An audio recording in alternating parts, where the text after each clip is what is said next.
Here we need to resolve the given fraction into partial fractions. लेकिन इसके denominator को देख के आपको एक फॉर्मूला याद आ रहा होगा, a square minus b square. Yes, you are correct. We can apply that formula in this denominator. तो हमारा जो फ्रैक्शन है वो अब किस तरीके से फॉर्म हो जाएगा, वो आ जाएगा कुछ इस तरीके से, x minus one x plus one आ जाएगा डिनोमिनेटर में, राइट. अब आप ये देखें कि ये जो डिनोमिनेटर में फैक्टर्स आ रहे हैं, इनकी वजह से अब हमारा पार्शियल फ्रैक्शन की जो फॉर्म हो जाएगी वो क्या होगी, क्योंकि ये आपके हैं नॉन रिपीटिंग लीनियर फैक्टर्स, तो हम इनको इस पार्शियल फ्रैक्शन की फॉर्म में लिख सकते हैं, a upon x minus one plus b upon x plus one. इसको कह दिया मैंने इक्वेशन नंबर 1.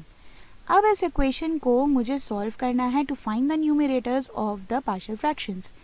लेकिन किस तरीके से, ये हैं फ्रैक्शंस और मुझे इनके डिनोमिनेटर्स को करना है वैनिश. तो उसके लिए मैं क्या करूँगी, राइट हैंड साइड के डिनोमिनेटर्स का ले लेती हूँ LCM, x minus one x plus one, ठीक है. और बोथ साइड्स पे मैं मल्टीप्लाई कर देती हूँ अपने इस x माइनस वन और x प्लस वन को, ठीक है.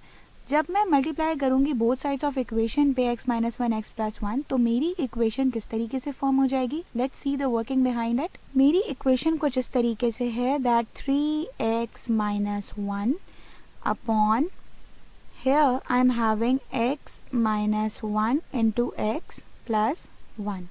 मैं इसके न्यूमरेटर में मल्टीप्लाई कर रही हूँ x minus one and x plus one, ठीक है. और equals to right hand side पे भी a के साथ मैं मल्टीप्लाई कर रही हूँ x minus one into x plus one, और डिनोमिनेटर में मेरे पास है x माइनस वन.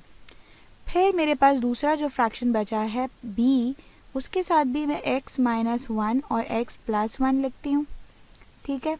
और डिनोमिनेटर में इसके पास था x प्लस वन. अब करेंगे cancellation, x plus one cancel, यहाँ पे x माइनस वन एंड ये x माइनस वन कैंसिल, यहाँ पे x minus one x plus one and x plus one.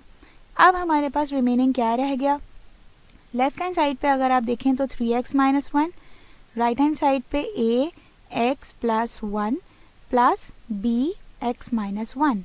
So अब हमारी जो इक्वेशन फॉर्म हो जाएगी वो हो जाएगी कुछ इस तरीके से, और इस इक्वेशन को मैं कह देती हूँ इक्वेशन नंबर 2, ठीक है. तो अब इस इक्वेशन से हम निकाल सकते हैं values of a and b, but किस तरीके से. मैं ये कहती हूँ कि ये जो इक्वेशन है ये है identity, but why I am calling identity, if I am calling it identity तो इसका मतलब ये होता है कि it's true for all values of x. मतलब अगर मैं यहाँ से ये जो एक फैक्टर x प्लस वन है मैं इसको इक्वल्स टू ज़ीरो लेती हूँ, मीन्स x की वैल्यू माइनस वन लेती हूँ, तब भी ये पूरी इक्वेशन को सेटिस्फाई करेगा और मुझे b की वैल्यू फाइंड आउट हो जाएगी. जब मैं x माइनस वन को ज़ीरो के इक्वल लूँगी, मतलब कि x की वैल्यू लेती हूँ प्लस वन और x की जगह पे प्लस वन यहाँ पुट करूँगी, तब भी ये इक्वेशन सेटिस्फाई होगी. Let's understand this thing. मैं कह रही हूँ कि मैं ले रही हूँ x equals to one value, ठीक है.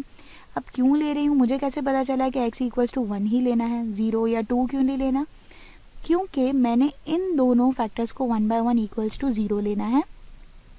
आप चाहें तो पहले इसको ले लें. मैंने यहाँ पे x माइनस वन को इक्वल्स टू ज़ीरो लिया.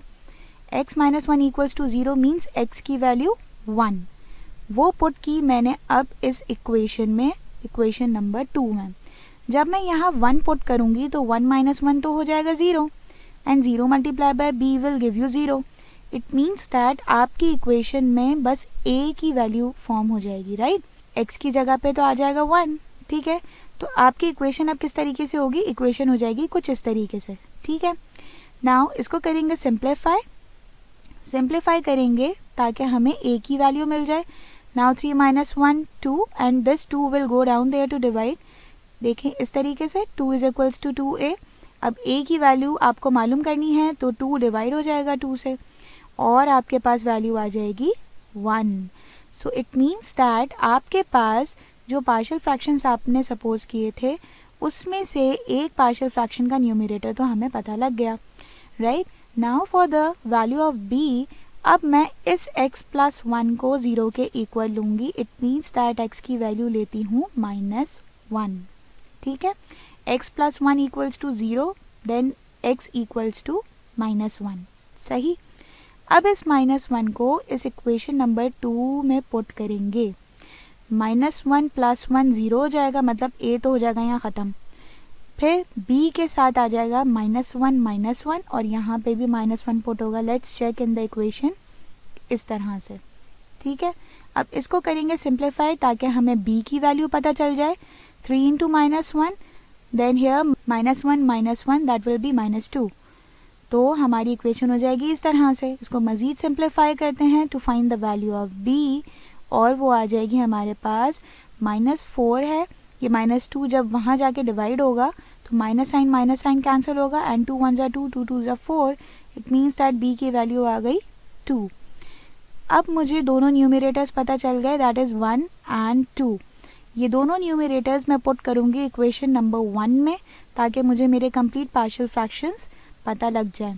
सो my complete partial fractions are like this, जिसमें मैं जो कि गिवन फ्रैक्शन के इक्वल हैं, और वो आ गए मेरे पास इस तरीके से.